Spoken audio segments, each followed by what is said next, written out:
The past week has certainly been more eventful than usual, but like many weeks, it has also been thought-provoking.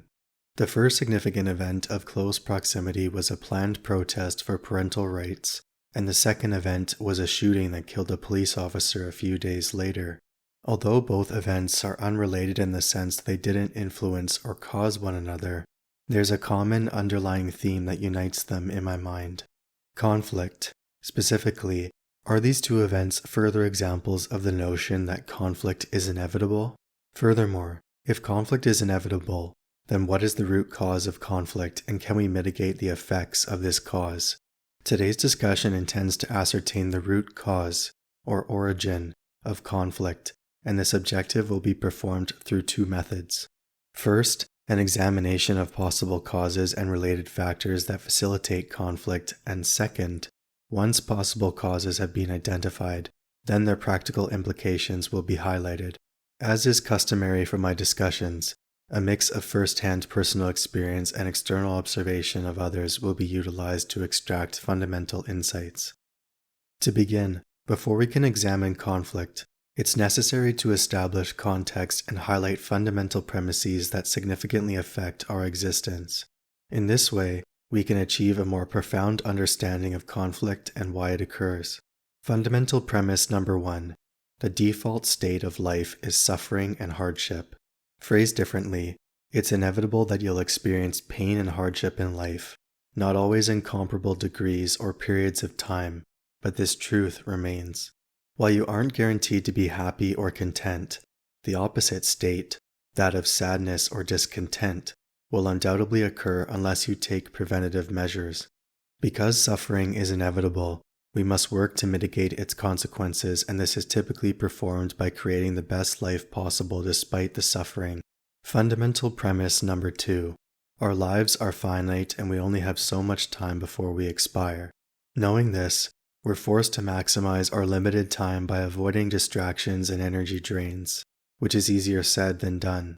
What typically arises from this premise is anger, frustration, and impatience when circumstances aren't going our way or we perceive that our efforts are fruitless. Finally, the third fundamental premise is scarcity, which means that there's a limited number of resources that not everyone will have access to. For example, when it's unsustainable for multiple individuals or groups to share a specific resource. With some context provided, how does it shape our understanding of conflict? Well, all three fundamental premises provide explanations for why conflict occurs, both in isolation and in tandem. Recall premise 1. Life's default state is suffering and we must take action to mitigate the suffering. This leads to conflict because oftentimes people will do whatever is necessary to prevent pain and pursue pleasure. Two examples demonstrate this point, that of money-making and interpersonal relationships. Everyone must earn a living not only to survive, but thrive. A fair number of people earn their living honestly and without unscrupulous methods. However, a vast number also do the opposite, where they employ corrupt and unjust methods to earn as much money as possible. In these cases, the robust desire to alleviate life's inevitable suffering is the catalyst for their conflict with others, namely, the people that they inflict suffering on by employing corrupt means. Their actions and unwillingness to change their approach leads to conflict with the individuals they hurt, but also with those who oppose their mentality and refuse to pursue profit above all else, the uncorrupt and honest people of society.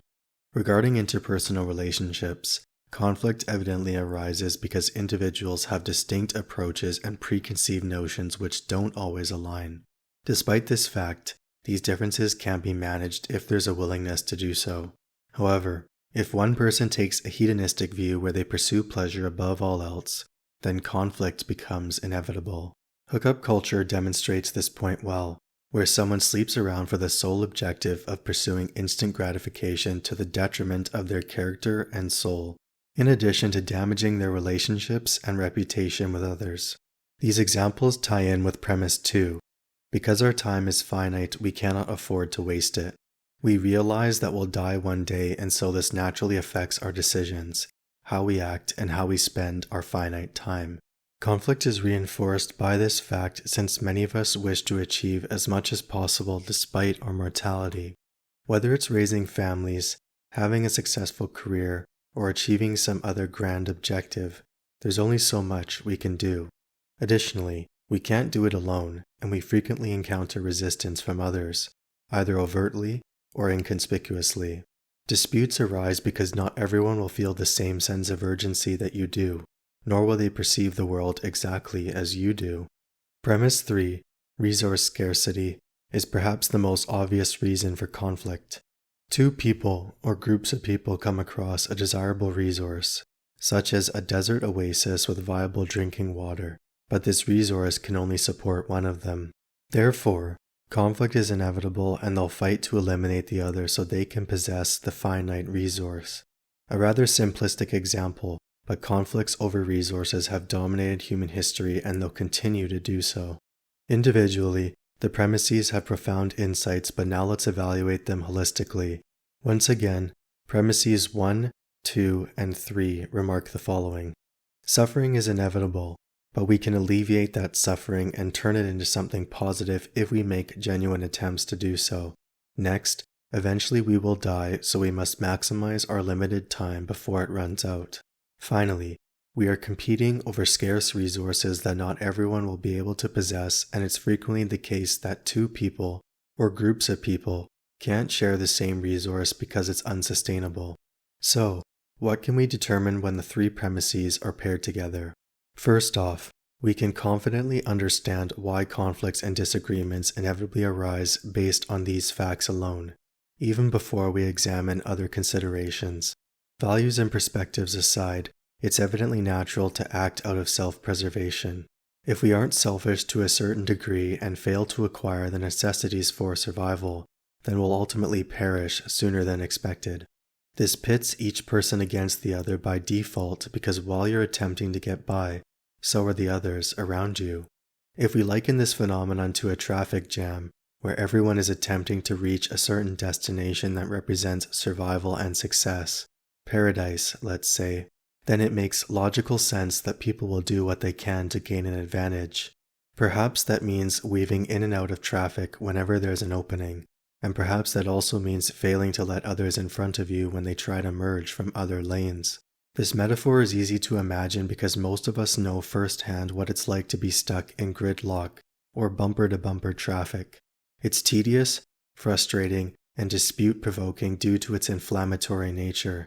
The limited highway space, which only allows for so many cars to drive in its lanes at particular points, is a very apt analogy for the finite nature of life. Limited road space is akin to limited time, food, water, shelter, and other components. People will do what they can to acquire finite resources, and this frequently implies shafting others to do it. Not always, but whenever you engage in a competition of some kind, there are always winners and losers. In our culture that heavily praises and values success, the winners are denoted as successful whereas the losers are not. Still rather subjective, of course, but it essentially summarizes an underlying theme of human history: conquest. We wage war and conquer others primarily over resources or bounties. To the victor goes the spoils, as the old saying remarks, not only to ensure the survival of individuals, but also for a specific group of people. Land is the ultimate resource fought over because what comes with land? Food, water, and shelter space, in addition to a plethora of resources conducive to those elements, but also for endeavors beyond mere survival, such as entertainment and economic venture. At this point, you might object and say, you're forgetting about values and ideals. People wage war and fight each other because of antagonistic values, to protect what they hold dear and also out of hatred for their enemies. Conflict arises for these reasons as well. Indeed, this is where I intended to proceed after my initial context. Fighting others to ensure survival and maximize our time is one element of conflict, but the other interconnected element is belief and value systems. How one perceives the world, and others, ultimately dictates how they act externally. For example, if I uphold the internal value that treating others with respect is important, then my outward actions will reflect that value. Of course, this isn't automatically the case, as people may claim to uphold particular values but their actions contradict them, or their actions say otherwise. Essentially hypocrisy, something we're all guilty of to varying degrees because we aren't perfect. Nevertheless, we should strive to actively minimize or eliminate hypocrisy wherever possible. Anyhow, beliefs and values lead to conflict because not everyone retains the same beliefs. Additionally, simply retaining particular beliefs will put you in opposition to others, thereby fostering conflict. Each one of us fights to see our own version of justice through, whether we realize it or not. Our actions reinforce this phenomenon because they're a tangible extension of our values. If you act however you want, no matter who you affect, then you're acting out your internal compass or justice that says, I should be able to do whatever I want. Consequences be damned. Ideological conflicts throughout history are the most obvious examples where combatants are guided by particular and dogmatic tenets. These conflicts are much harder to diffuse since it's arduous to pry away stubbornly held beliefs from someone who refuses to compromise. Finally, for this section, the last element is human nature itself. Regardless of external factors, i.e., the harsh natural elements that seek to kill us, our nature often advances conflict because we're naturally evil. We must actively restrain ourselves from committing evil and treating others in vicious ways. Ethical principles and compassion for others must be taught as it's not our default state. Unless we're taught or learn through experience to be a positive moral force, we will fall into the natural human temptation to inflict great suffering on others, regardless of our motive to do so. With all that said, what are the implications?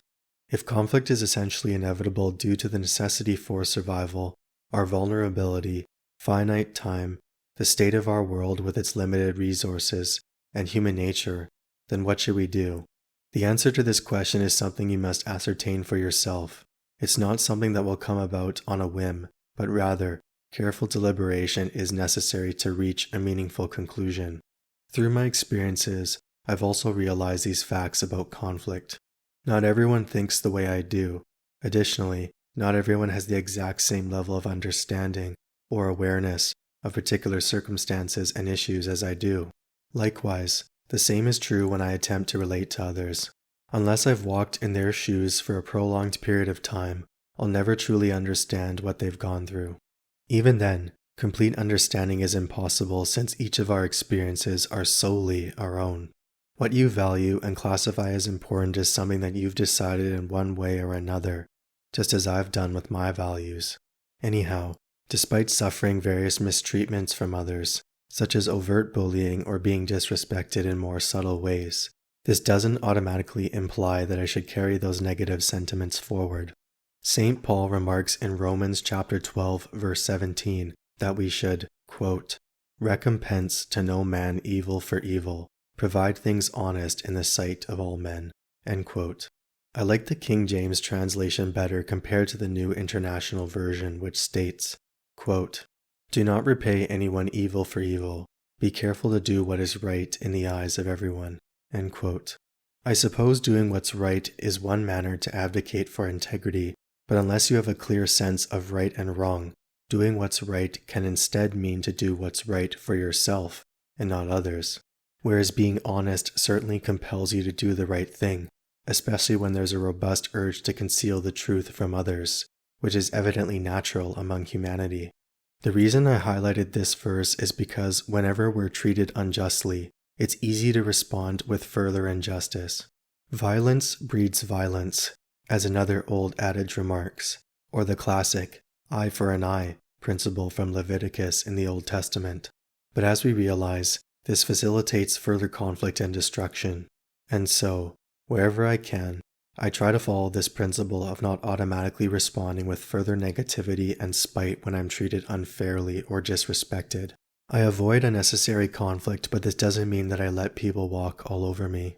Fundamentally, it's learning to choose when to pick your battles because battles will have to be fought at some point, for your own survival but also for what you value. At the same time, life doesn't have to be all conflict and a perception that everyone's out to get you.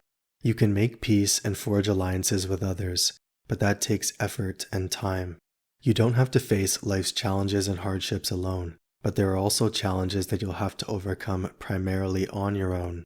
So, fight and persist in the midst of struggle, especially when circumstances really become arduous. Trust that the path will be illuminated despite ostensibly overwhelming darkness at times. Like I've said before, for me and many others, Jesus represents that light and hope even in the midst of despair, struggle, and pain. I still wrestle with doubts, and I still have many questions like I always do, but I know that there's no greater hope than Jesus and His gospel. If anyone can break the chains of seemingly endless human conflict, failings, shortcomings, and sin, it's Jesus, and indeed, He already has with His victory over death. My point is that conflict and evil doesn't have the last word. Conflict may be inevitable, but it doesn't imply that nothing can be done about it. Even when dealing with others who won't relent in their aggression and ideals, pursuing peace and mitigating the detrimental effects of conflict is a good place to start. If harms must be inflicted through direct confrontation to attain peace when diplomacy fails, then they must be executed swiftly and in the most compassionate manner as possible, given the circumstances. For example, telling someone a harsh truth can be done with tact, and though it'll cause harm, it's evidently nothing compared to conveying that message crassly and maliciously out of spite. Thank you for taking the time to watch. If you enjoyed today's video, please consider subscribing.